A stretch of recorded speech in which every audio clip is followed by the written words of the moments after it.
الحمد لله رب العالمين والصلاة والسلام على سيد الأنبياء والمرسلين أما بعد فأعوذ بالله من الشيطان الرجيم بسم الله الرحمن الرحيم ادع إلى سبيل ربك بالحكمة والموعظة الحسنة صدق الله العظيم.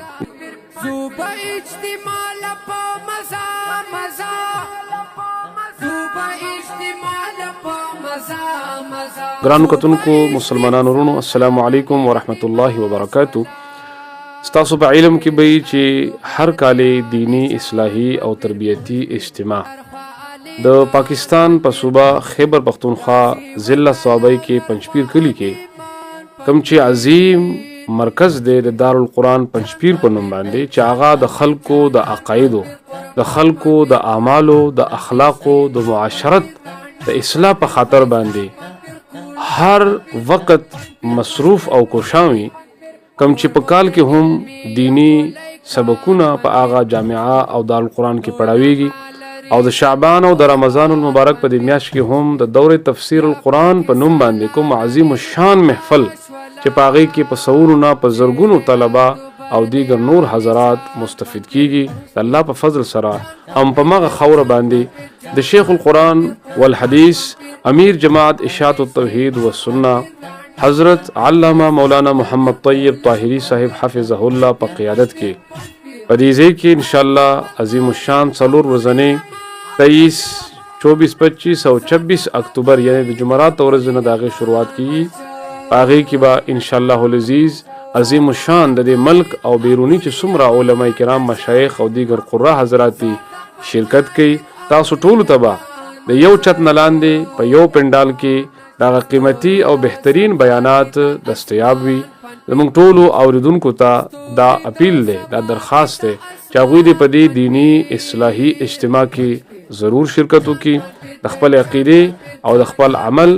سره سره د خپل معاملاتو د خپل معاشرت د سیده کولو د زده کولو او د درسته کولو لپاره تربیتی بیانات په خپل موري خپل بچي او خپل متعلقین چې څومره دي هغوی دې هم په دې اجتماع کې شرکت وکړي. ان شاء الله العزیز د الله په فضل او کرم سره کلم چې دی علماء بیاناتو ته ممکنو او دا خبرې مونږ واورو یقینا مونږ به زمونږ اندرون زمونږ باطن به د دې خبرې گواهی کوي چې یقینا الله رب العزت مونږ ته په دې وخت کې عظیم الشان د فتنو نه د بچاو د پاره یو بهترین موقع مونږ ته الله رب العزت راکړه چې پاره کې مونږ خپل ځان د دې فتنو نه بچ کولی شو او د خپل آخرت په صحیح معنی سره تیاری کولی شو. ټول مسلمانانو ته دا درخواست دی چې په دې اجتماع کې ضرور شرکت وکړي. ان شاء الله العزیز مونږ به خپل هم په دې اجتماع کې شرکت کوو. تاسو ټول اوریدونکو ته دا درخواست دی چې دې اجتماع کې 23 24 25 او 26 اکتوبر 2025 او پنځپیر کلی ضلع صوابۍ کې کوم اجتماع چې روانه ده خپل هم شرکت وکړي او نور خلک هم په دې کې شریک کړي. الله رب العزت چې چرته مې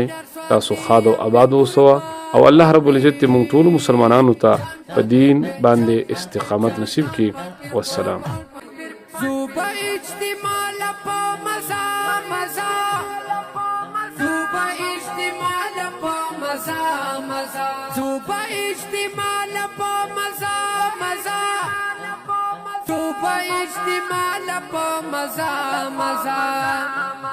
چوغی د تکبیر کړي په هر آن پنځپیر چوغی د تکبیر کړي په هر آن پنځپیر